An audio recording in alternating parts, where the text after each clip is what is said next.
วิ่งตามมาได้ไงเนี่ยฮะมันวิ่งตามมาได้ไงเนี่ยฮะเอาเร็วอึ๊บตรงนู้นเลยรถมาเร็วน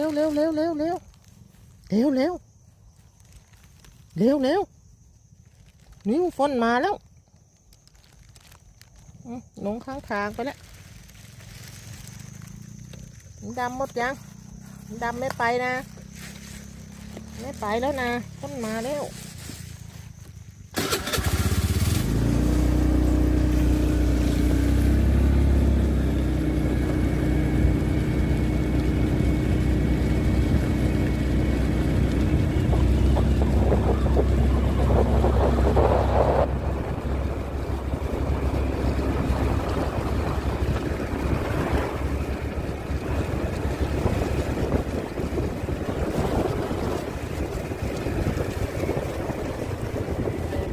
ปลาอยู่ท้ายห้วย